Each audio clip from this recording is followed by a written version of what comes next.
महायज्ञ में सेवा का उच्च आदर्श। महात्मा भर्तृहरि ने लिखा है कि संसार में 3 प्रकार के मनुष्य होते हैं। पहली श्रेणी के श्रेष्ठ पुरुष वह होते हैं जो अपने व्यक्तिगत स्वार्थों को तिलांजलि देकर निरंतर प्राणी मात्र के कल्याण में लगे रहते हैं, अर्थात अपने स्वार्थ को दूसरों के स्वार्थ के साथ मिला देते हैं। दूसरी श्रेणी के पुरुष वह होते हैं जो अपनी व्यक्तिगत पारिवारिक आवश्यकताओं की पूर्ति के साधन जुटाने के साथ साथ समाज कल्याण के परोपकारी कार्यों में लगे रहते हैं। तीसरी श्रेणी का नीच पुरुष वह होता है जो अपने स्वार्थों के लिए दूसरों का गला घोंटता है और झूठ, छल, कपट, बेईमानी, घूस आदि जैसे घृणित से घृणित कार्यों को अपनाने में कोई संकोच नहीं करता। वह दूसरों के हानि लाभ पर कोई ध्यान नहीं देता। अपनी स्वार्थ पूर्ति के लिए वह नीच से नीच कार्य करने पर उतारू हो सकता है। विवेक बुद्धि को भट्टी में झोंक कर सांसारिक उन्नति करना उनका जीवन लक्ष्य होता है। ऐसा मनुष्य पशु श्रेणी में गिना जाता है। मनुष्य तो वह है जो मनुष्य के लिए जीता है। जो केवल अपने लिए जीता है, अपने लिए सोचता है, केवल अपने लिए पकाता है, वह पशु है, चोर है, मनुष्य कहलाने योग्य नहीं। पशुता से मनुष्यता व देवत्व की ओर बढ़ने की पहचान यही है कि उसने कहाँ तक अपने स्वार्थों को समाज के स्वार्थों के साथ मिला दिया है। मनुष्य जीवन की सार्थकता इसी में है कि वह व्यक्तिगत उन्नति के साथ साथ दूसरों की उन्नति के लिए जीवन भर प्रयत्न करता रहे। हम तो यहाँ तक कहने को तैयार हैं कि अपनी उन्नति के लिए दूसरों की उन्नति करना आवश्यक है। स्वयं सुख शांति प्राप्त करने के लिए आवश्यक है कि वह दूसरों की सुख शांति के लिए निरंतर प्रयत्नशील रहे। इसलिए परोपकार को हमारे शास्त्रकारों ने सबसे बड़ा धर्म माना है। इस तत्व को भली प्रकार समझकर गायत्री परिवार के संचालकों ने प्राणी मात्र में इस परमार्थ बुद्धि को कूट कूट कर भर देने का निश्चय किया है। गायत्री परिवार के सदस्यों को यह आदेश मिलते रहते हैं कि उन्हें व्यक्तिगत उपासना के साथ साथ धर्म फेरी करके जनता में धार्मिक भावनाओं को जागृत करना चाहिए। गायत्री महायज्ञ के 1 लाख भागीदार बनने के लिए हजारों सदस्यों ने दिन रात एक कर दिया। अपने तन मन को गायत्री माता व यज्ञ पिता के चरणों में न्योछावर कर दिया। वह बिना वेतन के महीनों का अवकाश लेकर ग्राम ग्राम व शहर शहर की खाक छानते फिरे, असुरता का प्रकोप सहते रहे। यह उनके अथक निस्वार्थ परिश्रम का ही परिणाम है कि लाखों की संख्या में जनता, होता, यजमान व दर्शक के रूप में आई। समाज सेवा की आदर्श भावना उनकी नस नस में भर चुकी है। ऐसे धर्म सेवी गृहस्थों को महान आत्मा महात्मा ही कहना चाहिए। हमारा पूर्ण विश्वास है कि जो साधक अपनी व्यक्तिगत साधना को कम करके भी परोपकार व सेवा के कार्यों में अधिक समय लगाता है, उसकी आत्मिक उन्नति उस साधक से बहुत ही शीघ्र होती है जो केवल अपनी साधना में ही निरंतर लगा रहता है और धर्म सेवा को आवश्यक नहीं समझता। महायज्ञ से पहले 1.5 महीने के शिक्षण शिविर में भाग लेने वालों ने सेवा का उच्च आदर्श उपस्थित किया है। अपनी सामाजिक स्थिति को भूलकर वह महायज्ञ की तैयारी में लगे रहे। वह महायज्ञ के होताओं के निवास स्थानों की सफाई व कुंडों आदि की खुदाई में निसंकोच कार्य करते रहे।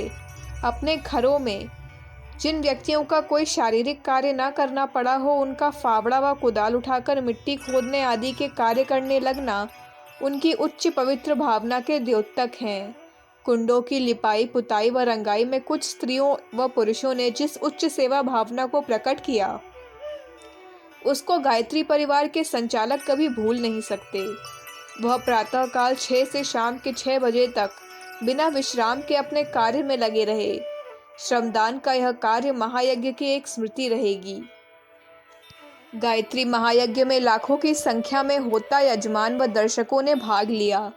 महायज्ञ के निवास, भोजन, यज्ञ प्रवचन आदि के कार्य सभी सुव्यवस्थित ढंग से चलते रहे।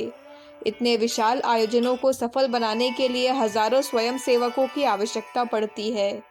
हजारों तंबुओं में निवास की व्यवस्था करना, हजारों याज्ञिकों का भोजन प्रबंध, 1000 कुंडों में सामग्री, घी, समिधा आदि की यज्ञीय व्यवस्था करना और परिक्रमा करती हुई लाखों की भीड़ को कंट्रोल करना कोई हंसी खेल नहीं है।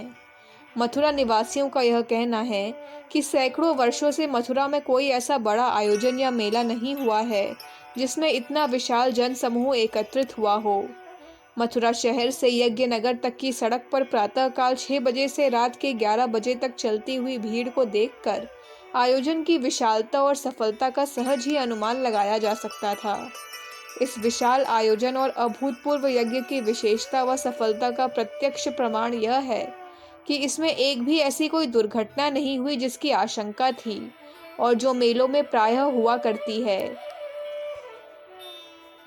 यह सब यज्ञ के भागीदारों व व्यवस्था करने वाले प्रबंधकों की परमार्थ व सेवा बुद्धि से उत्पन्न हुई सतोगुण शक्ति का ही परिणाम है। जिन साधकों ने साल भर से ब्रह्मचर्य पूर्वक जप, अनुष्ठान, व्रत व धर्म प्रचार किया था, वह भोजन, यज्ञ, प्रवचन और तीर्थ यात्रा आदि सभी कार्यों को भूलकर अपने कार्य में जुटे रहते थे, वह यज्ञ में भाग लेने से कर्तव्य पालन व सेवा कार्य को प्रधानता देते। सत्य तो यह है कि यदि जप, अनुष्ठान व यज्ञ करने से ऐसी सेवा बुद्धि नहीं बनती तो यह समझना चाहिए कि उनकी साधना पूरी तरह से सफल नहीं हो रही है। निस्वार्थ भाव से सेवा करना उच्च कोटि के साधकों का मुख्य चिन्ह है। यही सच्चा यज्ञ है। महायज्ञ में हजारों यजमानों को उपाध्याय की उपाधि दी गई। यह उपाध्याय गायत्री ज्ञान मंदिरों अर्थात ब्रह्म विद्यालयों के अध्यक्ष व मुख्य शिक्षक रहेंगे। गायत्री तपोभूमि द्वारा प्रकाशित सद्ज्ञान साहित्य का प्रचार करना इनका उद्देश्य रहेगा। इन लोगों ने संकल्प किया है कि वह अपनी जीविका में से निश्चित धन ज्ञान प्रसार में लगाएंगे और धर्म सेवा को परम पुनीत कर्तव्य मानकर अपने क्षेत्र में धर्म फेरी करके गायत्री व यज्ञ प्रचार करेंगे। गायत्री परिवार की आगामी योजनाएं इन्हीं उपाध्यायों पर अवलंबित हैं। इन्हें ही धर्म युद्ध में उतरकर विजय पताका फहरानी है। यज्ञ में स्थूल वस्तुओं को सूक्ष्म बनाकर उनकी शक्ति को हजारों गुना बढ़ा दिया जाता है। उस शक्ति द्वारा जहाँ अनेकों प्रकार के भौतिक लाभ होते हैं, वहाँ सूक्ष्म, सात्विक एवं पवित्र वातावरण की उत्पत्ति होती है। असुरता का नाश और देवत्व की वृद्धि होती है। तप, त्याग, परमार्थ व सेवा की उच्च भावनाएं जागृत होती हैं। इनका प्रत्यक्ष प्रमाण हमें याज्ञिकों की मनोदशा का अध्ययन करने से मिलता है। पिछले वर्ष में हमें उत्तर प्रदेश के 20 जिलों की शाखाओं का संगठन बनाकर उनमें भ्रमण करने का अवसर मिला है। उनमें से अधिकांश शाखा मंत्रियों के निकट संपर्क में हैं। महायज्ञ में जो शाखा मंत्री भाग लेने आए थे, उनके मनों में उत्साह उछल उछल रहा था। वह नए सदस्य बनाने, शाखाएं स्थापित करने, 101, 51, 25, 9 अथवा 5 कुंडों के यज्ञ अपने क्षेत्रों में करवाने का शक्ति सामर्थ्य अनुसार संकल्प करके गए हैं। अब यह दिखाई दे रहा है कि अगले वर्ष में यज्ञों की बाढ़ सी आ जाएगी और भारत भूमि पुनः यज्ञ भूमि बनकर रहेगी। अगले वर्ष में 23,000 कुंडों के यज्ञ कराने का जो शुभ संकल्प परम पूज्य आचार्य जी ने किया है, उसकी पूर्ति के लिए 2000 शाखा मंत्री कटिबद्ध हो रहे हैं। ऐसा लगता है कि गायत्री व यज्ञ की ढाल तलवार को लेकर निकले हुए हजारों योद्धा भारतीय संस्कृति के पुनरुत्थान व युग निर्माण के संकल्प की पूर्ति में अवश्य विजयी होंगे। अब गायत्री परिवार का प्रत्येक सदस्य धर्म सेवा के लिए तत्पर हो रहा है। यदि उन्हें अब धर्म प्रचार में अपने शरीरों की आहुति भी देनी पड़े तो वह संकोच नहीं करेंगे। अखंड ज्योति, दिसंबर 1958, पृष्ठ संख्या 18, 19, 20, 21, 22। हमारे YouTube चैनल विचार क्रांति दूत अखंड ज्योति पत्रिका को सब्सक्राइब करें एवं अगली वीडियोस प्राप्त करने के लिए बेल आइकन दबाएं। धन्यवाद।